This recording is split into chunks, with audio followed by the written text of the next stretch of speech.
El 10 de diciembre de 1896, Suecia amaneció de luto. Fallecía el químico, ingeniero, inventor y escritor Alfred Nobel a los 63 años de edad.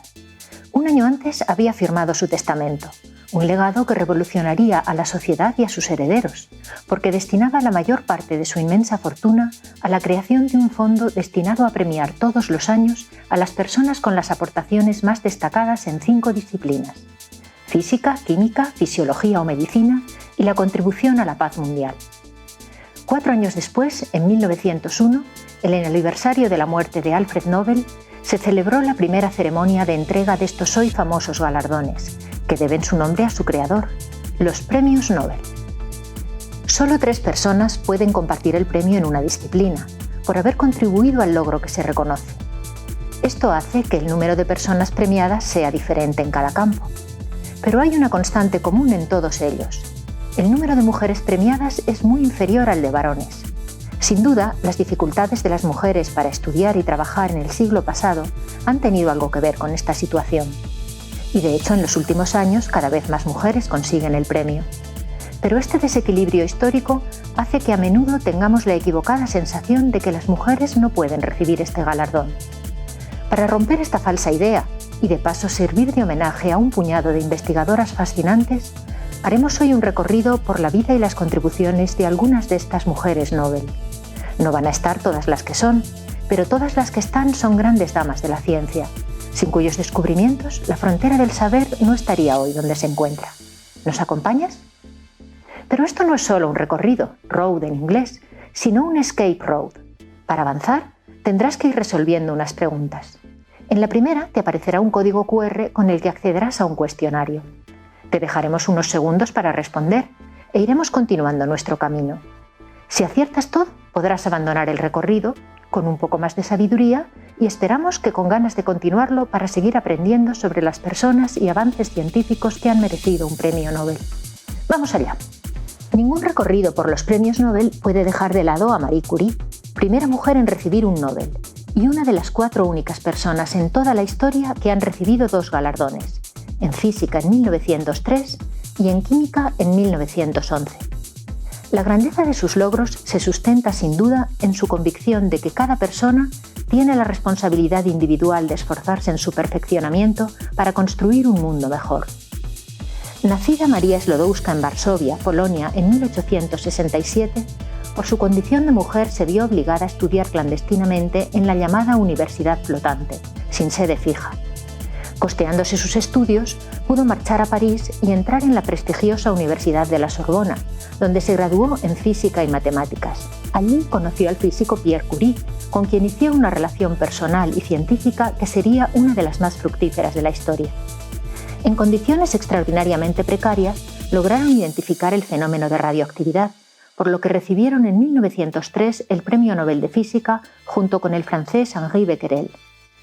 Inicialmente, la Academia Sueca no incluyó a Marie en el premio al tratarse de una mujer, pero la negativa de Pierre a aceptarlo si ella no era considerada cambió la situación y sirvió para sentar un precedente. A partir de aquí vinieron unos años dulces de reconocimiento internacional que permitieron a los Curie mejorar sus condiciones de trabajo y a Marie convertirse en la primera profesora de física de la Sorbona. La alegría duró poco. En 1906, Pierre murió atropellado por un coche de caballos cuando caminaba por las calles de París. A pesar de este duro golpe, Marie continuó las investigaciones que había comenzado con Pierre. En 1911 recibió su segundo premio Nobel, esta vez en química y en solitario, por el descubrimiento de 2 nuevos elementos radioactivos, radio y polonio. Con la llegada de la Primera Guerra Mundial en 1914, Marie aplicó sus conocimientos científicos para atender a los heridos en el frente, haciendo radiografías con aparatos de rayos X que llevaba a bordo de unas furgonetas, conocidas como las Petit Curie. Tras la guerra, su prestigio internacional era ya indiscutible. Esto le permitió fundar el Instituto del Radio, que dirigiría años más tarde su hija Irene, también merecedora de un premio Nobel de Química. Marie falleció en 1934 a causa de una anemia plásica, seguramente producida por las lesiones ocasionadas por su continua exposición a la radioactividad. Sus descubrimientos han contribuido a sentar las bases de la física moderna y también a la aplicación de los fenómenos de radioactividad en medicina.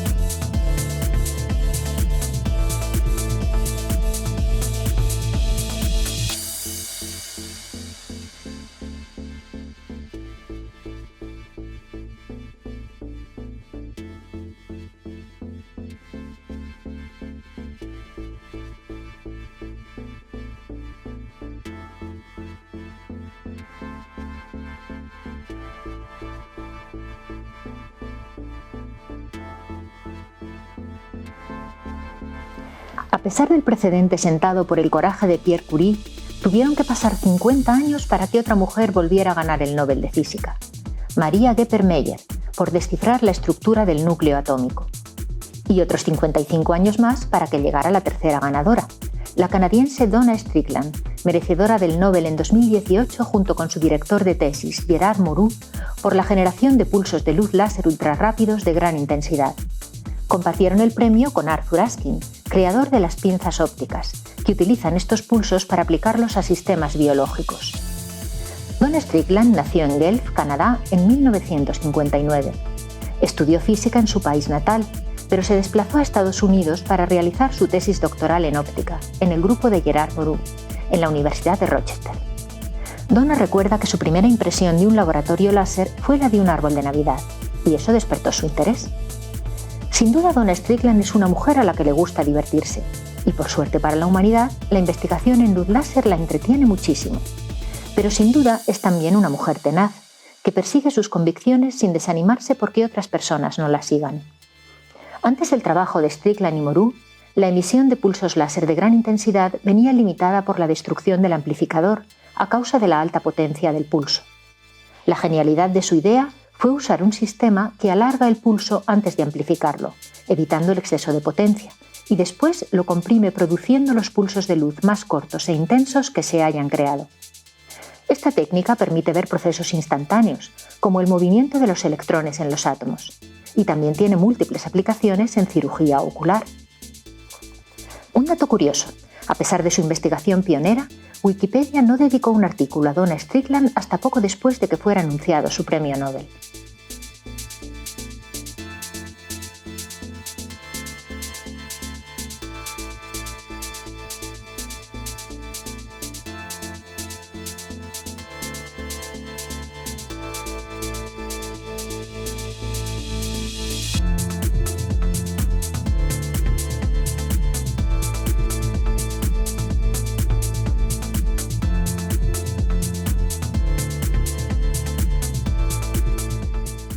Pero no solo de física se nutre el ámbito de las mujeres Nobel.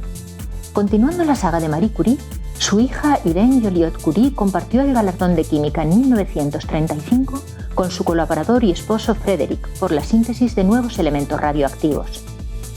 Hubo que esperar casi 30 años hasta que otra gran dama de la química fuera reconocida por la Academia Sueca. Dorothy Crowfoot Hodgkin recibió el premio en 1964 por determinar las estructuras de importantes sustancias bioquímicas mediante técnicas de rayos X.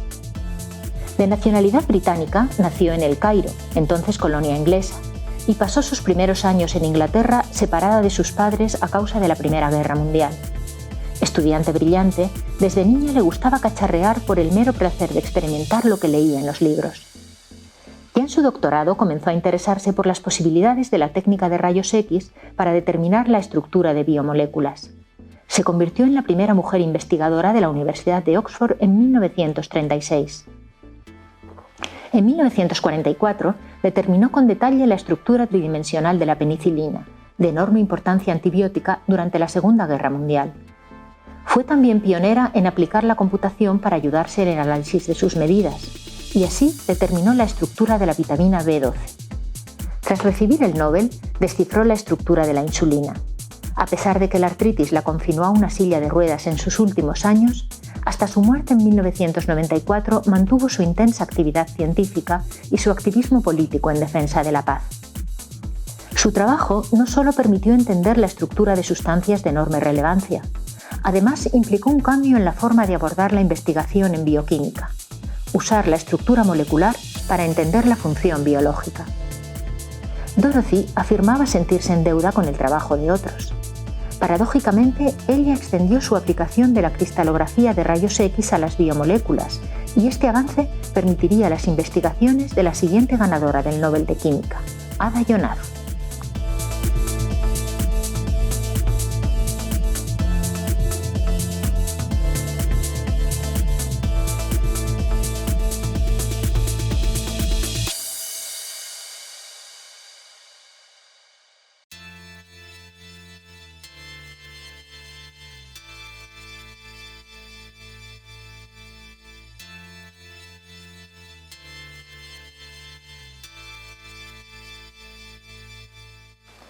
Esta israelita, nacida en Jerusalén en 1939, tuvo una infancia difícil, marcada por la falta de recursos económicos y la muerte de su padre cuando ella tenía 11 años.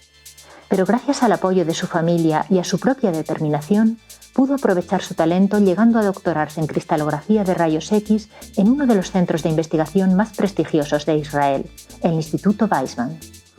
Tras una larga estancia en Estados Unidos, regresó al Instituto Weizmann en 1970 y allí creó el primer laboratorio de cristalografía biológica del país. Se dedicó al estudio de la estructura tridimensional del ribosoma, como punto clave para desentrañar su función en la biosíntesis de proteínas. Un verdadero reto, tanto por las dificultades técnicas de fabricar cristales de ribosomas que permitieran su estudio con rayos X, como por la desconfianza de la comunidad científica internacional hacia sus posibilidades de éxito. Pero el éxito llegó tras 20 años de investigación. Entre las consecuencias de estos resultados está revelar el modo de acción de varios antibióticos, que inhiben la acción de las bacterias atacando sus ribosomas. La hazaña mereció al fin el reconocimiento internacional a los empeños de Ada, que obtuvo el Premio Nobel en 2009, compartido con el anglo-indio Venkatram Ramakrishnan y el estadounidense Thomas Said. Según sus propias palabras, aunque su investigación comenzó por la curiosidad de entender uno de los componentes fundamentales de la vida, ha permitido comprender en profundidad los mecanismos con que funcionan antibióticos comunes.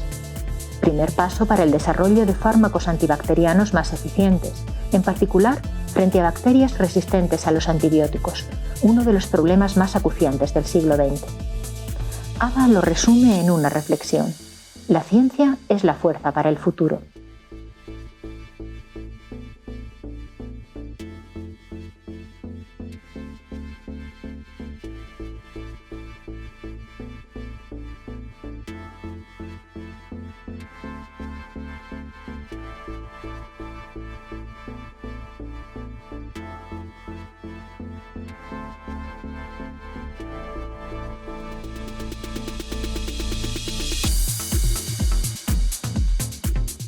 En este recorrido ya va resultando claro que las disciplinas científicas no son compartimentos estancos. Los rayos X de la física Marie Curie se entrelazan con los logros en química de Barbara McClintock y Ada Yonath por su aplicación a sistemas biológicos, y en particular por sus aplicaciones en medicina. Y precisamente al campo de la medicina nos acercamos ahora, uno de los más fructíferos para las mujeres Nobel, que han sido reconocidas hasta 12 veces desde 1947. No hay tiempo para recorrer los perfiles de todas ellas, pero al menos sí podemos hacer algunas paradas en el camino. La primera para conocer a Barbara McClintock, única ganadora del Nobel de Medicina o Fisiología en solitario. Lo recibió en 1983 por descubrir los elementos genéticos móviles, los transposones. Barbara nació en 1902 en el seno de una familia humilde en Connecticut, Estados Unidos. Aunque no era habitual en ese momento que las mujeres fueran a la universidad, se matriculó en la Facultad de Agronomía de Cornell. Pronto se interesó por la mejora vegetal, aunque la genética aún no era muy aceptada por la comunidad científica, porque solo habían transcurrido 20 años desde el redescubrimiento de las leyes de Mendel.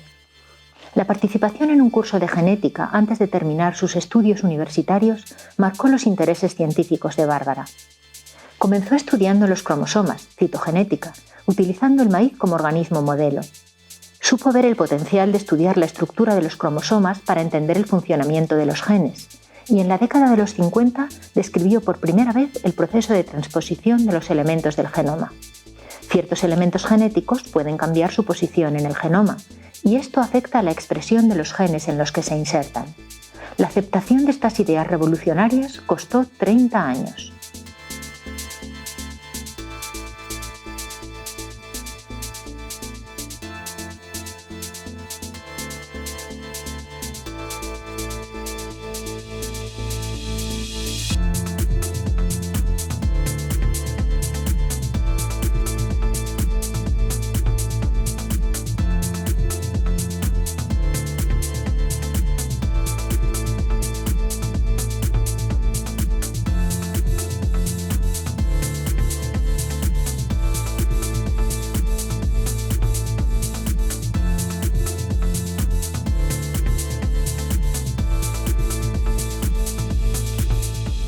Nos vamos a 2004, año en que la estadounidense Linda Buck comparte el Nobel de Fisiología o Medicina con su colega Richard Axel por el descubrimiento de los receptores olfativos y la organización del sistema del olfato.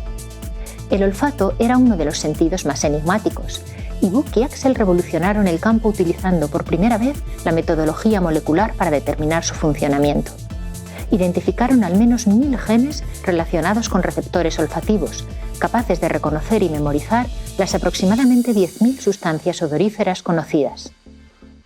Linda fue consciente de la importancia de su galardón para romper estereotipos e impulsar las vocaciones científicas en las chicas. Linda había nacido en 1947 en Seattle, Washington. El interés de su madre por los puzzles y el de su padre, ingeniero de profesión, por construir inventos en el patio de la casa, impulsaron su interés por la ciencia, aunque de niña nunca imaginó que llegaría a ser científica. Más atraída por profesiones relacionadas con los cuidados, Linda se graduó en Psicología y Microbiología en la Universidad de Washington.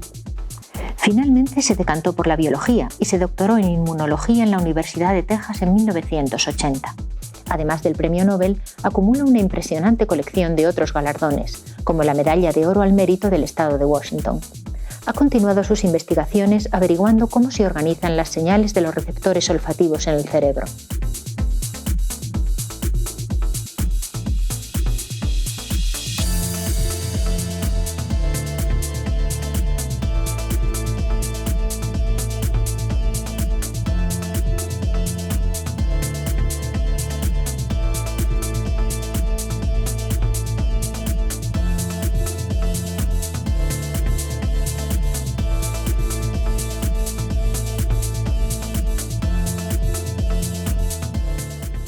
Solo 4 años después de que Linda Buck fuera reconocida con el premio Nobel, le llegó el turno a la siguiente gran dama, Françoise Barré-Sinoussi, descubridora del virus de la inmunodeficiencia humana, más conocido como VI, junto con Luc Montagnier.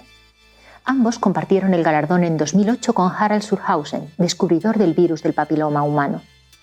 Françoise había nacido en París en 1947 y allí estudió ciencias naturales en la universidad, para después doctorarse en el Instituto Pasteur en 1975, en un grupo que investigaba la relación entre retrovirus y cáncer. En 1983 se convirtió en jefa de la unidad de retrovirus. En aquellos años, el síndrome de inmunodeficiencia adquirida, SIDA, constituía un azote social y su origen una incógnita para la profesión médica.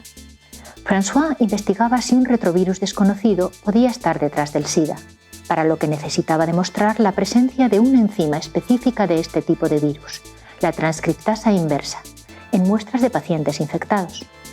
Partiendo de una biopsia, cultivaron un nódulo linfático de un paciente de SIDA y comprobaron que había actividad de esta enzima. Un virus causaba la enfermedad. Pero para Françoise, la ciencia es un juego para toda la vida. Después de identificar el VI, ha continuado buscando mecanismos de inmunidad innata que sirvan de protección frente a él.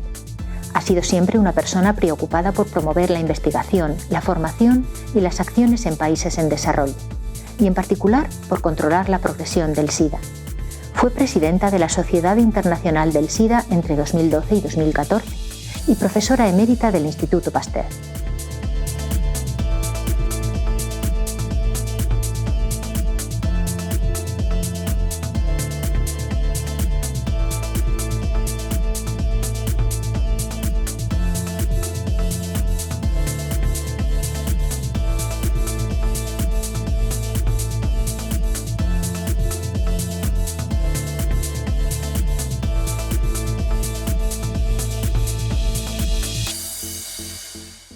En el año 2009, 2 mujeres compartieron el Nobel de Medicina con el biólogo molecular Jacques Sostak por el descubrimiento de cómo los telómeros y la enzima telomerasa protegen los cromosomas.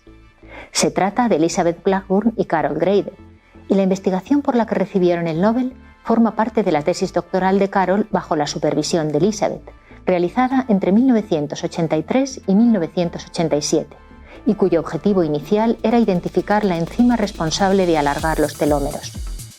Los telómeros son las regiones terminales de los cromosomas. Mientras trabajaba en la Universidad de Yale en Estados Unidos, Elizabeth Blackburn descubrió una estructura de secuencia repetitiva en los telómeros. A lo largo de la vida, estas repeticiones disminuyen, los telómeros se acortan y se produce el envejecimiento celular. ¿Pero cómo ocurre esto? Instalada en la Universidad de Berkeley, en California, Elizabeth encargó a su estudiante Carol un proyecto para determinar qué enzima era responsable de mantener la longitud de los telómeros cada vez que una célula se divide. El descubrimiento de esta enzima, la telomerasa, les valdría el premio Nobel 25 años más tarde.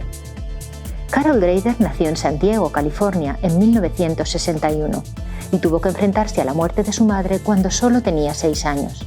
Padecía dislexia, lo que bajaba sus notas escolares y dificultó su ingreso en la universidad. Finalmente logró ser aceptada en una de las mejores universidades de Estados Unidos, la de Santa Bárbara, en California, donde se licenció en biología. De su aprendizaje al comienzo de su tesis doctoral, destaca la importancia de cuestionarse sus propias convicciones. Llegar a la respuesta correcta es más importante que encontrar la que estás esperando. Después de su tesis, Carol continuó su carrera científica en diversos centros de investigación de prestigio, explorando cuál es el gen que produce el ARN presente en la telomerasa y qué hace a esta enzima funcionar de la manera adecuada.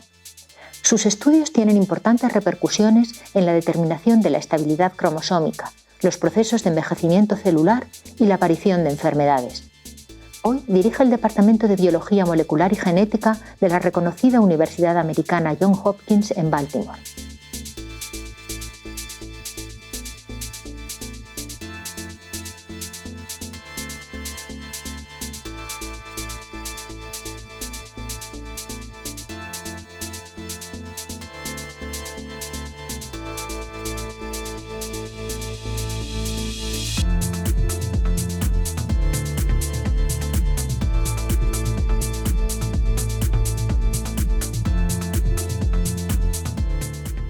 Llegando al final de nuestro recorrido y lo vamos a hacer abandonando los premios Nobel. Porque si algo se puede reprochar al admirable Alfred Nobel es haber olvidado una de las áreas científicas más importantes, las matemáticas. Aquí no lo haremos, entre otras cosas porque es una de las que menos ha reconocido el trabajo de las mujeres. Hay dos notables excepciones, la medalla Fields de Maryam Mirzakhani en 2014 y el premio Abel a Karen Uhlenbeck en 2019. Mientras el premio Abel reconoce una trayectoria asentada y es un galardón a toda una vida científica, la medalla Fields pretende impulsar la carrera investigadora en sus inicios y premia a personas menores de 40 años. Esto supone una dificultad añadida para las mujeres, que a menudo a esa edad acaban de atravesar interrupciones de su carrera para ser madres. Maryam Mirzakhani rompió esa y otras muchas barreras, al convertirse en la primera mujer y primera persona iraní en ganar la medalla Fields. Maryam Mirzakhani nació en Irán en 1977. De pequeña quería ser escritora y seguramente ese talante marcó su original manera de abordar la resolución de problemas matemáticos. Asistió a una escuela para talentos excepcionales en su Teherán natal y en 1995 ganó las Olimpiadas Matemáticas Internacionales, lo que dio el impulso definitivo a su carrera. Tras graduarse en la Universidad Tecnológica de Tarid, viajó a Estados Unidos para realizar la tesis doctoral en la Universidad de Harvard. El impacto de su tesis le valió puestos en el Instituto Clay de Matemáticas y en la Universidad de Princeton, y en 2008 se incorporó como docente a la Universidad de Stanford. Casada con el científico computacional Jan Vondrak, durante estos años se convirtió en madre de una hija y comenzó a acumular premios, que culminaron con la obtención de la medalla Fields.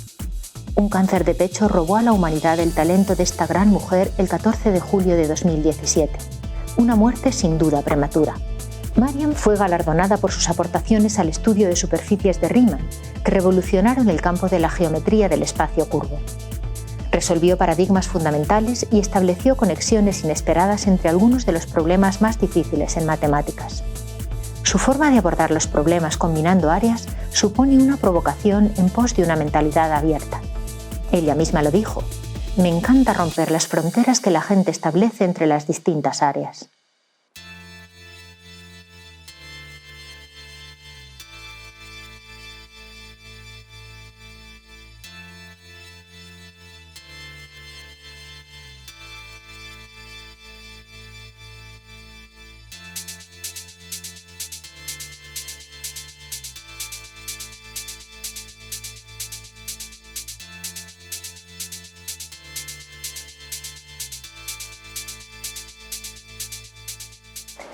Con esto terminamos nuestro recorrido.